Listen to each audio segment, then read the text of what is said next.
వందలు ఆరో మాట మాట్లాడడానికి దేవుడు నాకు ఇచ్చిన అవకాశం బట్టి వందనాలు తెలియజేసినండి. ముందుగా ప్రార్థన చేస్తున్నాం. సకల ఆశీర్వాదాలకు కారణభూతుడైన మా ప్రియ పరలోక తండ్రి, సర్వోన్నతుడు నీకు వందనాలు తండ్రి. ఎందుకు పనికిరాని వాడిన తండ్రి, ఈ శుక్రవారం సమయంలో తండ్రి, ఇటు రీతిగా తండ్రి, ఈ శుక్రవారం తండ్రి నన్ను నిలబెట్టి తండ్రి కొద్ది నిమిషాలు తండ్రి మాట్లాడడానికి తండ్రి కుటుంబం దయచేసిన విధానం బట్టి నీకు వందనాలు తండ్రి. నా జీవితంలో తండ్రి జరిగిన తండ్రి కార్యాలు తండ్రి చెప్పడానికి తండ్రి, ఏసఐ జీవితంలో జరిగిన తండ్రి కొన్ని సంఘటనలు చెప్పడానికి తండ్రి నన్ను బలపరిచి తండ్రి స్థిరపరిచి తండ్రి కొద్ది నిమిషాలు తండ్రి మాట్లాడడానికి తండ్రి మీరు కుటుంబం దయచేయమని త్వరలో ఏసఐ పరిశుద్ధ రాములు అడిగి వేడుకొంచున్నాం. తర్వాత తండ్రి ముందుగా మీ అందరికీ వందనాలండి. ఈ ఆరో మాట మాట్లాడడానికి దేవుడు నాకు మంచి కృపణ దయచేశాడండి. అందుని బట్టి వందనాలు. ఎందువల్లంటే ఆ పాంప్లెట్లో నా పేరు లేదు, కానీ నేను కొన్ని కారణాల వల్ల దైవజన్ చెప్పడం వల్ల రికవర్ అయిన తర్వాత ఇద్దరు 7 మాటలో నేను ఒక మాట మాట్లాడతానండి, నాకు అవకాశం వల్ల కుదురుతాని చెప్పడం జరిగిందండి. ఆ ప్లేస్లో యేసుబాబు గారి పేరు ఉందండి. దీనివల్ల అయితే నేను అడిగి ఉన్నాను, నా మాట కాదని లేక నాకు 7 మాటల్లో మాట్లాడడానికి అవకాశం ఇచ్చాడండి. అందుని బట్టి దేవాదేవుని వందనాలు, దైవజనుని వందనాలు, కాంప్రమైజ్ అయిన యేసుబాబుని వందనాలండి. అందుని బట్టి దేవాదేవుని వందనాలు. నాకు ఇచ్చిన ఆరో మాట మాట్లాడుతుంటానండి.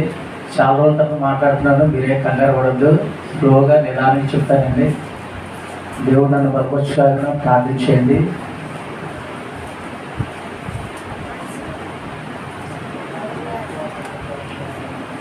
గడిచిన గురువారం రాత్రికాల సమయంలో సాయంత్రం సమయంలో యేసుప్రభు గారిని పట్టుకోవడం జరిగిందండి. పట్టుకొని ఆ రాత్రి మినిమం అంటే 15 గంటల దాకా లెక్క కట్టడం జరిగిందండి. ఆ రాత్రి అంతా అనేకమైన వీధుల్లో దేవుడిని తిప్పడం జరిగినది. శుక్రవారం ఉదయం 9 గంటలకు ఆయన తీర్పు తీర్చడం జరిగింది సిలువ వేయాలని. ఇంచుమించు ఆ సమయం అంతా అంటే అనేకమైన గుమ్మాలు గుండా తిప్పడం జరిగిందండి. అందుని బట్టి దేవుడు ఎంతగానో మన కోసం మన పాపాల నిమిత్తం ఎంతగానో తన రక్తాన్ని చిందించి ఎంతో భారభరితమైన ఆ శిలువలో ఆయన నడవడం జరిగిందండి. యేసు ప్రభుని సిలువ వేయడానికి 2 కర్రలు వాడడం జరిగిందండి. ఒకటి అడ్డకర్ర, ఒకటి నిలువ కర్ర, 3 మేకులండి. ఆ 3 మేకుల గురించి 2 అడ్డకర్రల గురించి మనం లోతుకి వెళ్ళినట్లయితే దాని గురించి అర్థమవుతుందండి. ఒకసారి చూద్దాము. ఇంచుమించు ఉదయం 9 గంటల నుంచి 12 గంటల వరకు ఆయన్ని సిలువ వేయడం జరిగిందండి. ఆయన తీసిన గోతులో ఆ కర్ర పెట్టడానికి, ఆయన సిలువ వేయడానికి ఉదయం 9 గంటల నుంచి 12 గంటల వరకు అంటే ఆ సిలువ మీద ఆయన సిలువ వేయడం జరిగిందండి. ఆ టైంలో అంటే 12 గంటల దాకా సూర్యుడు ఉన్నాడండి. 12 గంటల కాడి నుంచి 3 గంటల దాకా మొత్తం చీకటి కమ్మి ఉందన్నమాట దేశం మొత్తం. ఆ చీకటిలో దేవుడు ఏం చేశాడు, ఆయన ఎలాంటి శ్రమ పొందాడు అనే దాని గురించి మాట్లాడదామండి.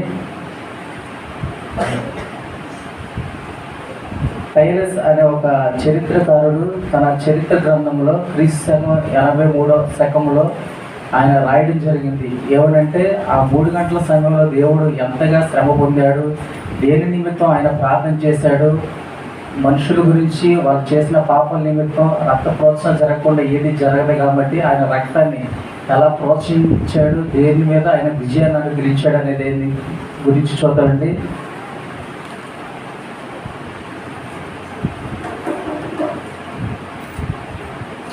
ముందుగా 3 గంటల తర్వాత దేవుడు ఆ శ్రమ నుండి, ఆ చీకటి నుంచి దేవుడు దేని మీద విజయాన్ని పొందాడంటే మొదటగా నా దేవా అని పిలవడం జరిగిందండి బిగ్గరగా. దాని తర్వాత నేను తప్పుకొనిచున్నాను అన్నాడు. దాని తర్వాత 6వ మాటగా సమర్థమైనది అని దేవుడు అనడం జరిగిందండి. చీకట్లో ఏం జరిగింది, యేసుక్రీస్తు ప్రభు పడిన బాధ ఏంటి అనే దాని గురించి మనం చూద్దామండి. మత్తయి సువార్త 17వ అధ్యాయము 22, 23 చూద్దామండి. బైబిల్ ఉన్న వారందరూ ప్లీజ్ చూద్దాము. గలిలయలో సంచరించుచుండగా వారు గలియలో సంచరించుచుండగా యేసు మనుష్య కుమారుడు మనుషుల చేతికి అప్పగింపబోచున్నాడు, వారు ఆయనను చంపుదురు, మూడవ దినాన ఆయన లేచినని వారితో చెప్పగా వారు బహుగా దుఃఖపడి. 33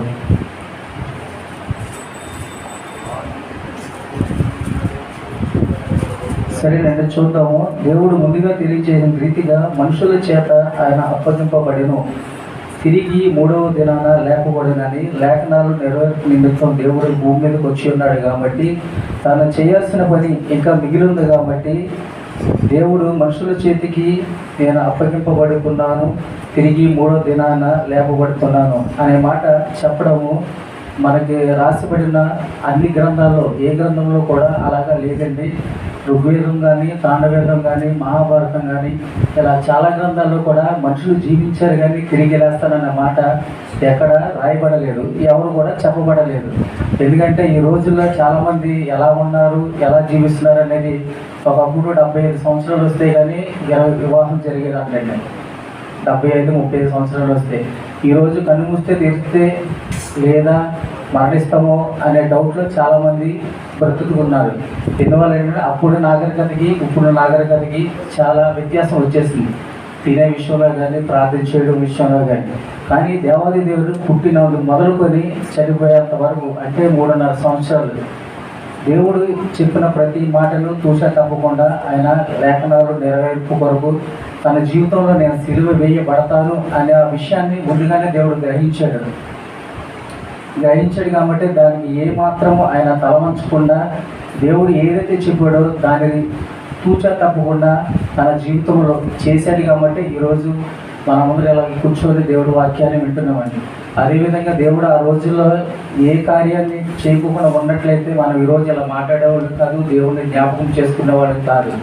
అందును బట్టి దేవాదేవునికి వందనాలు తెలియచేస్తున్నానండి. దేవుడు చిందించాడు కాబట్టి రక్తాన్ని మన పాపములన్నిటిని కడిగాడు కాబట్టి మనం ఇక్కడ నిలబడి ఉన్నామండి. మరొక వచనాన్ని చూద్దాము. యోహాను సువార్త 12, 31, 32, 33 చదువుతారండి. యోహాను సువార్త 12. అందుకు యేసు, ఈ శబ్దము నా కొరకు రాలేదు, మీ కొరకే వచ్చాను. ఇప్పుడు ఈ లోకమునకు తీర్పు జరుగుతున్నది. ఇప్పుడు ఈ లోకాధికారి బయటకు త్రోసివేయబడును. నేను భూమి మీద నుండి పైకెత్తబడిన ఎడల అందరినీ నా యొద్దకు ఆకర్షించుకుందని చెప్పాను. అందుకు యేసు, ఈ శబ్దం నా కొరకు రాలేదు, మీ కొరకే వచ్చాను. ఇప్పుడు ఈ లోకమునకు తీర్పు జరుగుతున్నది. ఇప్పుడు ఈ లోకాధికారి బయటకు త్రోసివేయబడును. నేను భూమి మీద నుండి పైకెత్తబడిన ఎడల అందరినీ నా యొద్దకు ఆకర్షించుకుందని చెప్పాను. ఈ వాక్యాన్ని చాలా సున్నితంగా దేవుడు చాలా మర్యాదగా చెప్పి ఉన్నాడండి. దేవుడు చెప్పిందంటే పరిశుద్ధాత్మ దేవుడు విరోధంగా మాట్లాడిన వారందరికీ యుగ సమాప్తి అయిన తర్వాత దేవుడు మరణిస్తే కానీ మనం అందరం దేవుడి దగ్గరికి వెళ్ళలేము, ఆయన రాజ్యంలోకి వెళ్ళలేమని దేవుడు ఎంతగానో వాక్యం ద్వారా మాట్లాడి ఉన్నాడండి. దేవుడు మరణిస్తేనే మనం ఆయన దగ్గరికి వెళ్తాం, దేవుడు మరణించకపోతే మనం పరలోక రాజ్యాన్ని చూడలేమనే వాక్యాన్ని దేవుడు ఎంతగానో రాసిపెట్టి ఉన్నాడండి. అదేవిధంగా మత్తయి సువార్త 26:45 వచనం చూద్దాము. అప్పుడు ఆయన తన శిష్యుల యొద్దకు వచ్చి, ఇక నిద్రపోయి అలసట తీర్చుకొనడి, ఇదిగో ఆ గడియ వచ్చి ఉన్నది, మనుష్య కుమారుడు పాపుల చేతికి అప్పగింపబడుచున్నాడు. ఈ వాక్యం గెత్సెమనే తోటలో అందరూ నిద్రిస్తుండగా దేవుడు శిష్యులతో చాలా స్పష్టంగా మాట్లాడి ఉన్నాడండి. అదేవిధంగా యేసుక్రీస్తు ప్రభు సిలువ వేసిన దగ్గర నుంచి అంటే 12 నుంచి 15 గంటల వరకు సిలువను ఎత్తుకొని ఉన్నాడండి. మనుషుల చేతికి పాపుల చేతికి అప్పగింపబడిన దగ్గర నుండి సుమారు అన్ని గంటలు దేవుడు సిలువలో ఉండడం జరిగి ఉన్నదండి. అదేవిధంగా లూకా సువార్త 22:54 వచనం చూద్దామండి. వారాయనను పట్టి ఈడ్చుకొని పోయి ప్రధాన యాజకుని ఇంటిలోనికి తీసుకొని పోయి పేతురు దూరముగా వాడి వెనుక వచ్చుచుండెను.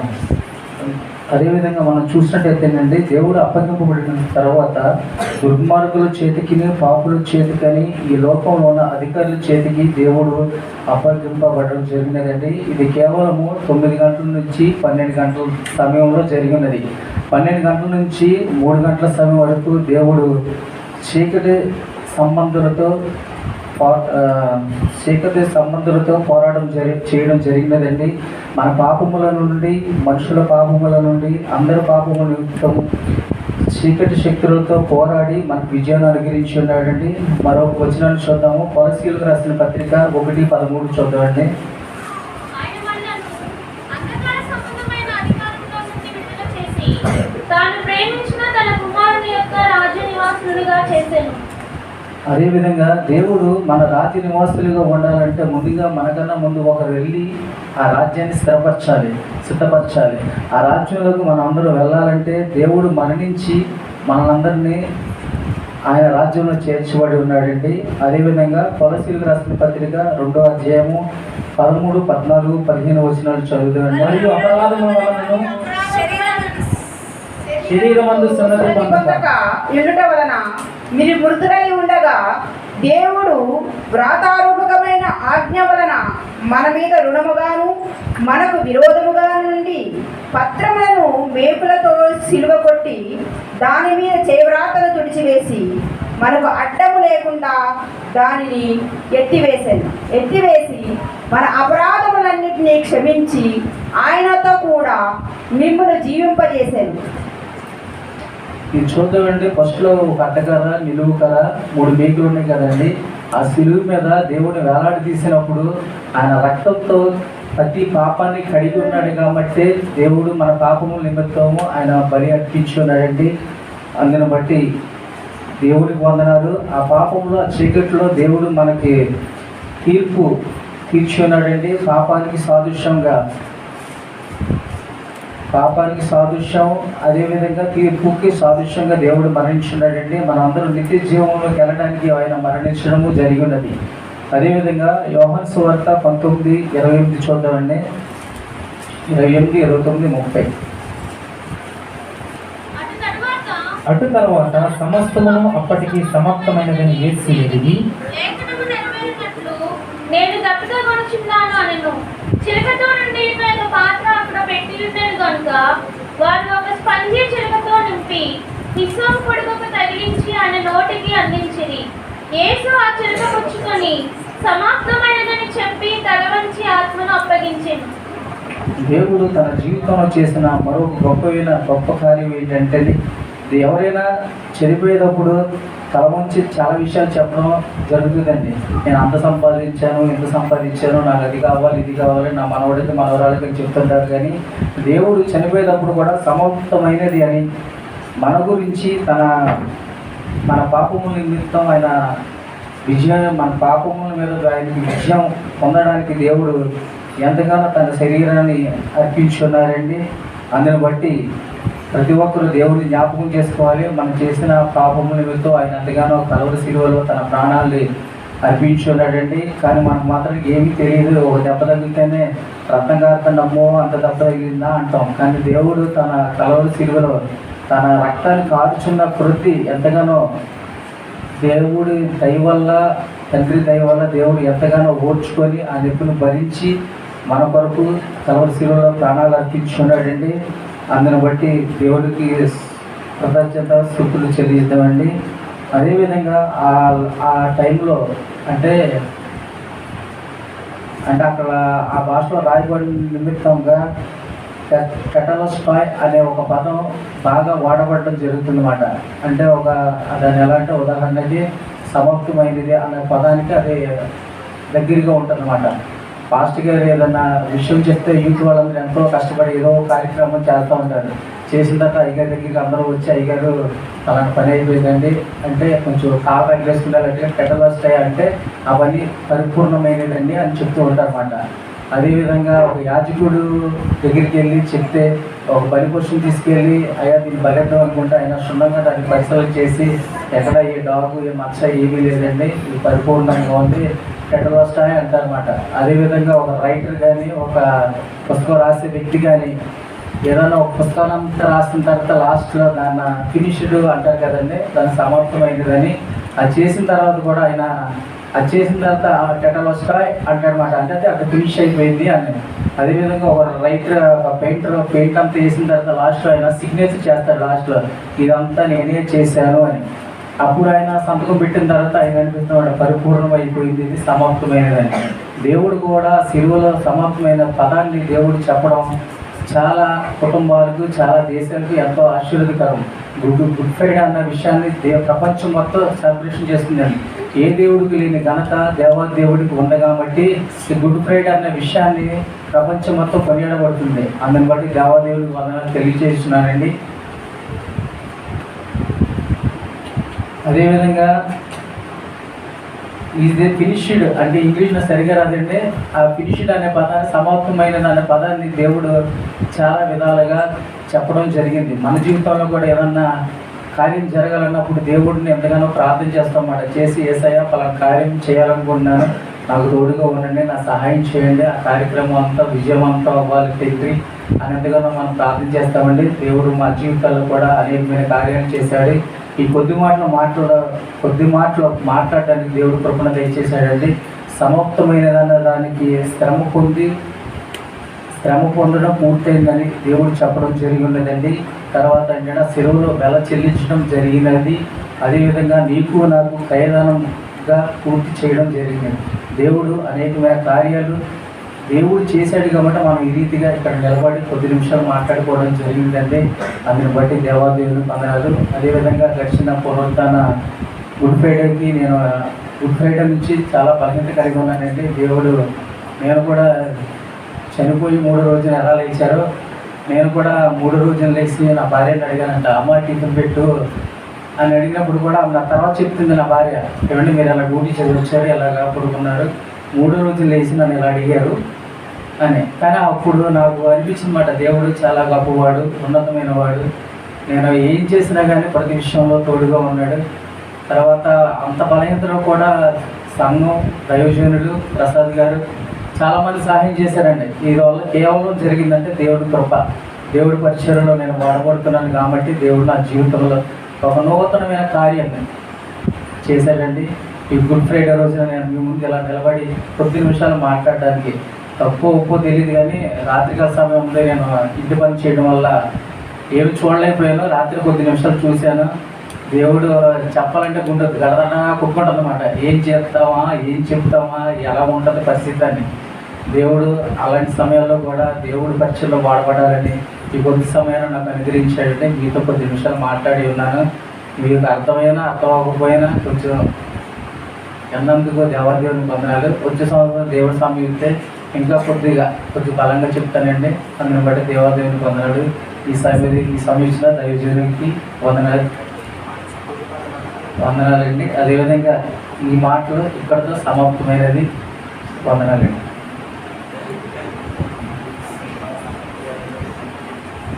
నేను యాక్చువల్గా ప్రార్థన చేసుకున్నాను తమ్ముడు.